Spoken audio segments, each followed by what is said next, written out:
नमस्कार। तो जैसा कि आपको अभी पता होगा कि एसबीआई जूनियर एसोसिएट या एसबीआई क्लर्क 2024 के प्रीलिम्स के एग्ज़ाम चल रहे हैं। तो मेरा एग्ज़ाम था 5/1/2024 को और सेकंड शिफ्ट 10 साढ़े 10 वाली शिफ्ट में था। तो ये मेरे कुछ अटेम्प्ट है, मैं इसके बारे में आपको बाद में बताऊंगा। तो पहले मैं बताता हूँ कि एग्ज़ाम में आया क्या क्या था। तो सबसे पहले हम बात करते हैं इंग्लिश सब्जेक्ट की।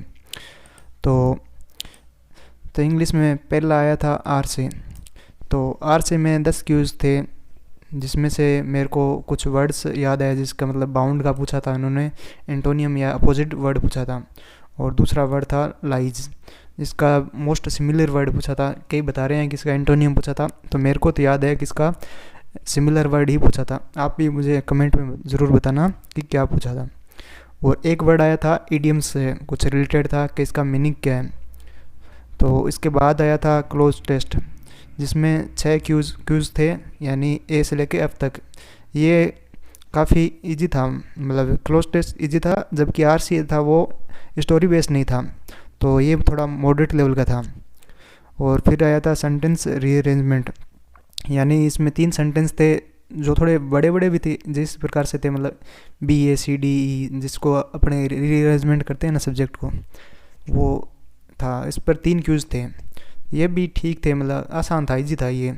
फिर आया था वर्ड स्वैप का, जिसमें 4 क्यूज़ थे वर्ड स्वैप के। और जैसे में इसमें पेयर बनते हैं ना, यानी ए और सी इंटरचेंज होगा या बी और डी होगा या कुछ इस प्रकार से थे।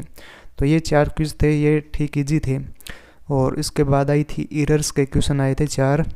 तो वो काफ़ी मेरे को लगा कि 1-2 इजी था, बाकी मॉडरेट थे, बहुत ही हार्ड लेवल के थे, पता ही नहीं चल रहा था एरर क्या है, कहाँ पर है। फिर आया था फ्रेज रिप्लेसमेंट, या जिसको हम बोलते हैं सेंटेंस इम्प्रूवमेंट। इसके लगभग 3 क्यूज़ थे, यानी हो सकता है किसी का एक आधा ज़्यादा हो या इसका कम हो, पर मेरे को याद है कि जहाँ तक उसके इसका 3 क्वेश्चन थे। तो इंग्लिश की बात करें तो ओवरऑल मॉडरेट ही थी, क्योंकि काफ़ी जनों से पूछा, मेरा एक दोस्त भी था वो काफ़ी, उससे भी पूछा, उसने भी कहा मॉडरेट थी इंग्लिश। तो इसके बाद हम बात करते हैं अर्थमेटिक की। तो अर्थमेटिक में एक आई थी DI, एक ही DI थी, किसी में 2 हो सकती आ जाए, बढ़िया बात है। इसमें वो लाइन टाइप DI थी।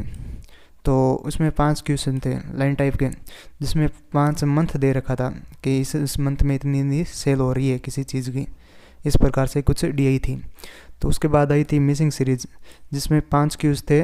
तो इसमें एक क्वेश्चन थोड़ा सा अलग ही लगा था मेरे को, उसमें लगा नहीं था, तो उस वजह से मेरा एक इसमें सीरीज़ में से छूट गया था। इसके बाद आए थे सिंप्लीफिकेशन।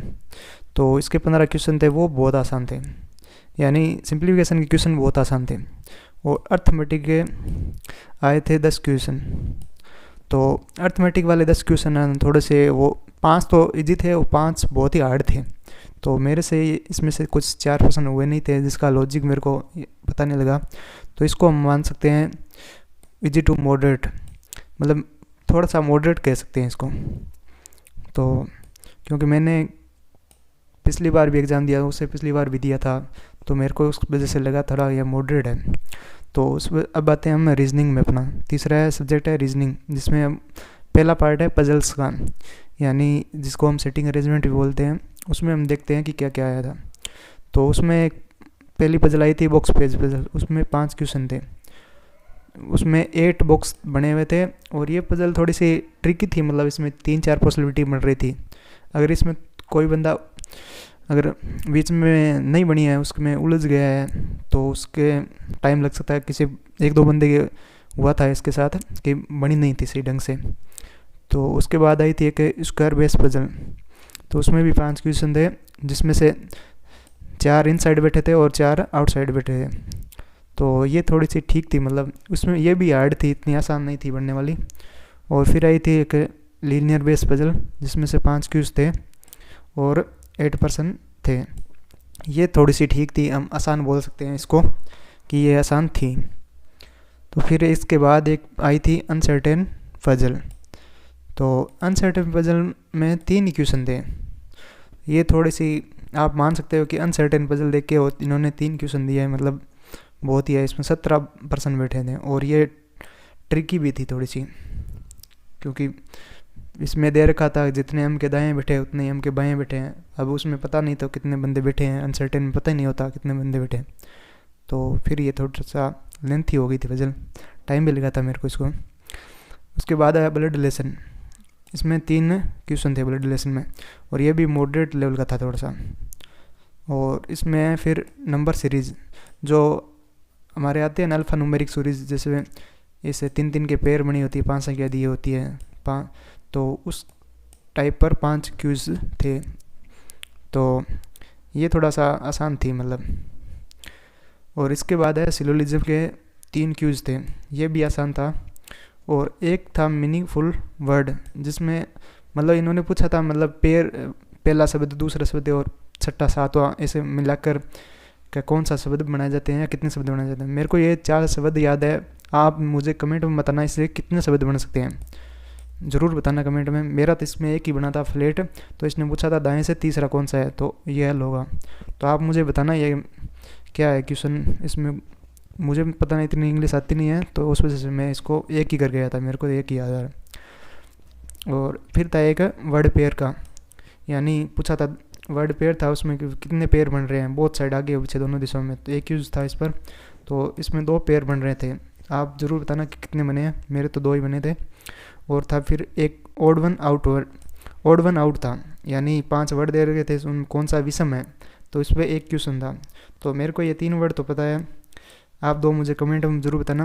पहला था DBA और YWVNLJ, तो इसमें ये वाला गलत था, क्योंकि इसमें 4-2-1 था, इसमें था पहले में 2 कम हो रहा है फिर 1 कम हो रहा है, तो इसमें 2 कम हो रहे हैं, इस वजह से ये ओड वन आउट था।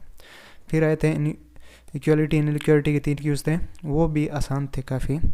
तो ओवरऑल ये है। अब मैं बताता हूँ कि मैंने कितने अटेम्प्ट किए हैं, तो आप एक बार देख लो इसका कि क्या क्या आए थे।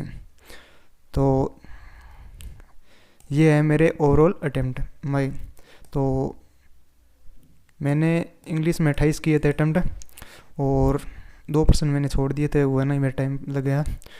और अर्थमेटिक में मैंने 30 किए थे, मेरे कुछ से 2-3 क्वेश्चन उसके अर्थमेटिक के नहीं हुए और एक सीरीज़ का नहीं हुआ, तो उस वजह से मेरे 5 क्वेश्चन छूट गए, और बीच में थोड़ा सा डिस्टर्ब हो गया कोई एग्जामिनर की वजह से। तो फिर रीजनिंग में मैंने 35% किए हैं, जिसमें से मेरे को वो एक फ्लैट वाला वर्ड है उसका कंफर्म पता नहीं है कि गलत है या सही है। तो मेरे ओवरऑल 93 अटैम्प्ट है, जो कि मेरे अब तक के हाईएस्ट अटैम्प्ट है SBI क्लर्क में। पिछली बार मेरे शायद तक 89 ही थे, उससे पिछली बार भी मेरे 88 या 86 के आसपास ही थे, तो मेरे नंबर 79 ही आए थे पिछली बार। तो अब राजस्थान की कट ऑफ की बात करता हूँ मैं। जिस हिसाब से मेरे साथ वाले बंदे देख के आए हैं राजस्थान से, तो उनके मेरे से काफ़ी कम अटैम्प्ट थे। तो जबकि राजस्थान में पोस्टें हैं इस बार बहुत ज़्यादा हैं, 930 है, पिछली बार तो 200-250 के आसपास ही पोस्टें थी। तो इस बार उससे करीब 3.5-4 गुना हम मान सकते हैं कि पोस्टें हैं। तो इस बार कट ऑफ है, जो पिछली बार थी 75 नंबर कट ऑफ थी, तो इस बार कट ऑफ है जो कि राजस्थान की वो 68 से लेकर 73 ही तक जा सकती है। इससे 73 से ऊपर कभी नहीं जाएगी, और हो सकता है इसे 68 से कम भी आ जाए, पर मेरे को लग रहा है जहाँ तक उसके तो इसके रेंज के अंदर ही रहेगी, 68 से 73 नंबर के ही आसपास। आप मुझे कमेंट में बताइए कि आपके कितने अटैम्प्ट हुए हैं, ज़रूर बताना मेरे को, और शेयर करना कि आपके कौन सा शिफ्ट में एग्ज़ाम था, ताकि उससे पता चल सके कि एग्ज़ाम कैसा था और एग्ज़ाम का लेवल कैसा आ रहा है। तो आपको वीडियो अच्छा लगे तो लाइक करना, सब्सक्राइब करना चैनल को, और थैंक्स।